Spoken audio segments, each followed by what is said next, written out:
मैं दोबारा सीएसएस में पीयर होता तो मेरी स्ट्रेटजी क्या होती? सबसे पहले मैं 2-3 चीज़ों को मेक श्योर करता और उसके बाद मैं सोचता कि मैंने अटेम्प्ट में पीयर होना है नहीं होना। मैं ये देखता कि क्या मेरा सेंटेंस स्ट्रक्चर इंग्लिश का इतना है कि मैं अपने आइडियाज़ को एक्सप्रेस कर सकता हूँ ठीक तरीके से।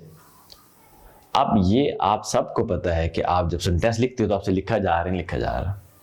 तो सेंटेंस स्ट्रक्चर मेरी पहली प्रायोरिटी होती है सीएसएस में। दूसरी प्रायोरिटी क्या होती है मेरी सीएसएस में? मैं ये देखता कि मैं खुद से क्रिएट करके कुछ आइडिया जनरेट कर पा रहा हूँ नहीं कर पा रहा, और अगर नहीं कर पा रहा तो मुझे उसके लिए क्या करना है। तो ये मेरी दूसरा स्टेप होता जिसको मैं अबूर करता और फिर मैं सीएसएस की तैयारी को कंसीडर करता कि इतनी हो रही है कि मैं पीयर होने का सोचूं। अगर मेरा सेंटेंस स्ट्रक्चर वीक होता और अगर मेरे पास आइडियाज जनरेट ना हो रहे थे मेरे माइंड में, तो मैं अटेम्प्ट देने का कभी फैसला ना करता। उसकी रीज़न ये है कि ये 2 चीज़ें वो हैं जो कि डिटरमिन करेंगी कि आप सीएसएस में किस हद तक परफॉर्म करोगे। फिर अगली सोच मेरी क्या होती?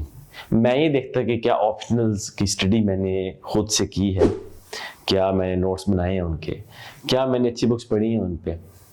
अगर ये किया होता तो फिर पहले 2 स्टेप के बाद तीसरा स्टेप मैं इसको कंसिडर करता। चौथा स्टेप मैं क्या कंसिडर करता?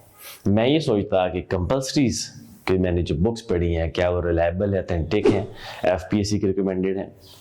क्या मैंने करंट अफेयर्स को पूरा साल अखबारों से पढ़ा, क्या मैंने करंट अफेयर्स और पाकिस्तान अफेयर्स के नोट्स तैयार किए, एफपीएससी की आउटलेट्स कवर की मैंने। अगर की होती तो फिर मैं सोचता कि मैं अटेम्प्ट देने जाऊंगा। और 5वां स्टेप क्या होता? क्या ऐसे प्रेसी की प्रैक्टिस मैंने की, क्या मैं टाइम मैनेज कर पाऊंगा उनके पेपर में, और क्या मैं किसी भी टॉपिक को अटेम्प्ट करने की सलाहियत रखता हूँ। ये मेरा 5वां स्टेप होता जिसको मैं अबूर अगर करता तो तब जाके मैं सोचता कि मैं अटेम्प्ट में अपीयर हूँ। अब आप अटेम्प्ट में अपीयर हो रहे हैं इसलिए कि आप एक्सपीरियंस लेना चाहते हैं, तो वो अटेम्प्ट ज़ाया करने के मुताबिक है।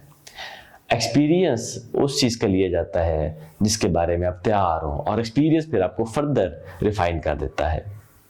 लेकिन अगर आप इन 5 स्टेप्स को नहीं देख रहे और आप पेपर में जाना चाह रहे हैं तो फिर आप अपनी टाइम ज़ाया करने जा रहे हैं।